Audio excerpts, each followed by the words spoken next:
अभी मैं आपको अपनी फाइनेंशियल जर्नी के बारे में बताना वाला हूँ। तो मेरी फाइनेंशियल प्लानिंग की नॉलेज के बारे में स्टार्ट करने से पहले मैं आपको अपने बचपन में ले जाता हूँ। तो मैं एक मिडिल क्लास बैकग्राउंड का हूँ। आपको जैसे पता होगा, मिडिल क्लास फैमिली में सब फाइनेंशियल सेविंग्स के बारे में हमेशा ध्यान देते हैं कि हमें सेविंग करनी है, ताकि हमें कभी फ्यूचर में उस सेविंग की जरूरत पड़े तो हम उसको यूटिलाइज कर सकें। तो ये मैंने अपने माता पिता को हमेशा करते हुए देखा है, और उन्होंने अपने सारे गोल्स इससे अचीव किए हैं, जैसे हमें पढ़ाना, काबिल बनाना, शादी करवाना। ये सारे गोल्स उन्होंने इस सेविंग के थ्रू ही किए हैं। तो ये आइडिया मुझे अपने माता पिता से मिला है। मगर जब मैंने 12 साल पहले अपनी फर्स्ट कंपनी में जॉब स्टार्ट किया था, ज्वाइन हुआ था, तो मैं एक आईटी कंपनी में as a software engineer join हुआ था। वहां पर मुझे तो आइडिया था सेविंग्स का, तो मैंने सोचा कि मैं करूंगा सेविंग, बस कोई रीजनों से मैं ऐसे कर नहीं पाया, जैसे कि कुछ कभी कभार मेरी लाइबिलिटीज हो जाती हैं, घर में पैसे कभी भेजने पड़ जाते हैं, तो इतना मौका नहीं मिला, इतना मोटिवेशन नहीं मिला कि मैं उसे प्लान कर सकूं और उसे एग्जीक्यूट कर सकूं।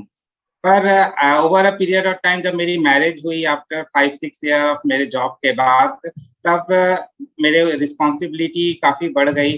तब मैंने सोचा कि अब तो मेरे पास कुछ है नहीं, मेरे बैंक बैलेंस में कुछ नहीं है, तो मैं अपनी फैमिली को कैसे सपोर्ट करूंगा। तब मैंने सोचा कि मुझे आज अभी से जरूर फाइनेंशियल प्लानिंग के बारे में ध्यान देना चाहिए। तो फिर इसके लिए फिर मैंने अपना वर्कआउट चालू किया कि क्या करूं।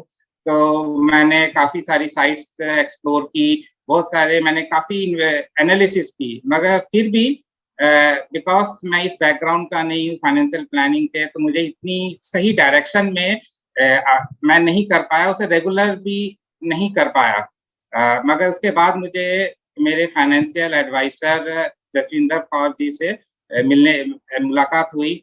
उन्होंने मुझे काफी चीज फाइनेंशियल प्लानिंग के बारे में बताई, जिससे मुझे उन्होंने एक अच्छी बात उन्होंने बताई कि पहले तुम फाइनेंशियल प्लानिंग तभी कर सकते हो जब तुम्हारा कोई गोल सेट हो और तुम्हारा कोई ऑब्जेक्टिव हो। तो पहले उन्होंने मेरा गोल्स उन्होंने लिखवाया, क्या क्या गोल्स हो सकते हैं, शॉर्ट टर्म गोल्स क्या हैं, लॉन्ग टर्म गोल्स क्या है, उस गोल को अचीव करने में कितना पीरियड का टाइम है, और उन्हें उस पीरियड में तुम्हें कितना इन्वेस्टमेंट करने की जरूरत है। ये तो सिर्फ सेविंग की बात होगी, मगर फाइनेंशियल प्लानिंग सिर्फ सेविंग नहीं होती है। सेविंग के अलावा भी काफी सारी चीजें होती हैं, जैसे कि इंश्योरेंस होता है, life insurance, medical insurance, retirement plan. ये सारी चीजें भी फाइनेंशियल प्लानिंग के अंदर आती है, जो कि मुझे अपने फाइनेंशियल प्लानर से पता चली। तो अब इस करंट सिचुएशन में मेरी जो प्लानिंग चल रही है, तो मैं अपने आप को बहुत सिक्योर समझता हूँ कि मैं अभी मुझे कुछ हो जाता है इस मोमेंट में, तो मेरी जो इंश्योरेंस पॉलिसीज हैं वो मेरे डिपेंडेंट्स को अपने लाइफ में किसी पे डिपेंडेंट होने के लिए मजबूर नहीं करेंगी, उन्हें कंटिन्यू करवाएंगी अपने लाइफ में। तो ये इससे मुझे काफी फायदा मिला है। तो अब मैं इसे करने में लेट मेरा इसलिए हो गया कि मुझे प्रॉपर मोटिवेशन नहीं मिला था, मगर अभी जसविंदर कौर से मुझे काफी मोटिवेशन मिला है, रेगुलर इनपुट्स मिला है और रेगुलर एडवाइसेस मिली है, जो कि मेरे लिए बहुत फायदेमंद है। तो ये फाइनेंशियल प्लानिंग में मेरे फाइनेंशियल एडवाइजर का एक बड़ा रोल है। जैसे मैं एक एग्जांपल आपको देता हूँ। सपोज आपके पास गाड़ी है और आप ड्राइविंग करना जानते हो, मगर आपके पास फ्यूल नहीं है। फ्यूल नहीं है तो आप आगे ड्राइव नहीं कर पाओगे, अपने गोल तक नहीं जा पाओगे।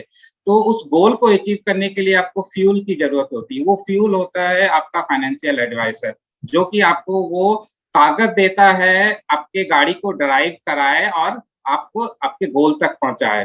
तो ये एक बहुत इंपॉर्टेंट फैक्टर होता है कि आपको रेगुलरली मोटिवेट होना, और एक बहुत इंपॉर्टेंट बात होती है, आपको वो हैबिट होनी चाहिए।